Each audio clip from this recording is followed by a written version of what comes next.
அனைவருக்கும் வணக்கம். இன்று மேல்மருவத்தூர் ஆதி பராசக்தி கோவிலின் தல வரலாற்றினை காணலாம். மேல்மருவத்தூர் ஆதி பராசக்தி கோயில் என்பது தமிழ்நாடு மாநிலத்தின் செங்கல்பட்டு மாவட்டத்தில் மேல்மருவத்தூர் எனும் ஊரில் அமைந்துள்ள ஓர் அம்மன் கோவில் ஆகும். இத்தலத்தின் மூலவரான ஆதி பராசக்தி சித்தர்களின் தலைவி எனவும் இத்தலத்தில் எண்ணற்ற சித்தர்கள் உறைந்துள்ளதாகவும் நம்பிக்கை.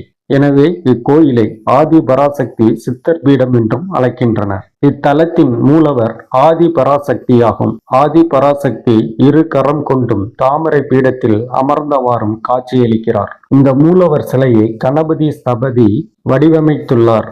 மேலும் இச்சிலைக்கு கீழ்ப்பகுதியில் சுயம்பு காணப்படுகிறது. பெண்களுக்கான சிறப்பு: இக்கோயிலில் மூலவர் இருக்கும் கருவறைக்கு பெண்கள் செல்லவும் வழிபடவும் உரிமை வழங்கப்பட்டுள்ளது. பெண்கள் தங்களின் மாதவிடாய் காலங்களில் கூட இங்குள்ள கருவறைக்கு சென்று வழிபடுகின்றனர். இத்தலத்தின் அமைப்பு: இக்கோயிலுக்கு என ஆதி பராசக்தி சித்தர் பீட அமைப்புகள் பரவலாக உருவாக்கப்பட்டுள்ளன.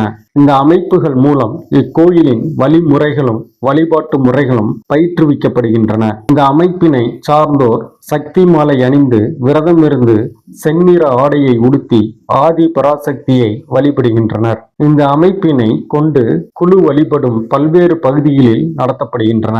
இத்தலத்தின் வரலாறு: 1966ஆம் ஆண்டு நவம்பர் மாதம் 28ஆம் நாள் தமிழகத்தின் வீசிய புயல் காற்றால் இங்குள்ள வேப்பமரம் வீழ்ந்தது என்றும் அதன் அடியில் இருந்த புற்று கரைந்து சுயம்பு வெளிப்பட்டது என்றும் வரலாறு கூறுகின்றது.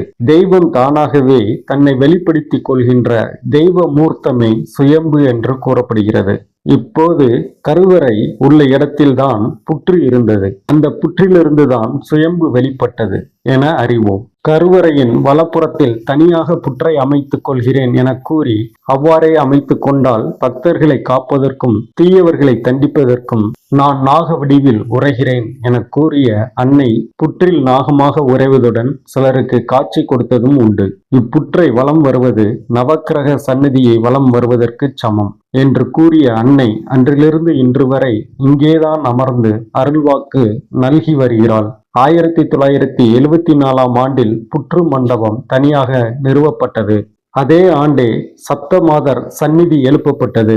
அரிசன வகுப்பைச் சேர்ந்த அன்பர் ஒருவரை இக்கன்னியர் கோயிலை கட்டுமாறு அன்னை ஆணையிட்டாள். இதன் மூலம் சாதி சமயங்களை கடந்த சித்தர் பீடம் இது என்பதற்கும் ஆகம விதிகளுக்கு எல்லாம் அப்பாற்பட்ட கோயில் இது என்பதற்கும் இதுவும் ஒரு சிறந்த எடுத்துக்காட்டு. அன்னை ஆதி பராசக்தியின் பரிவார தேவதைகளான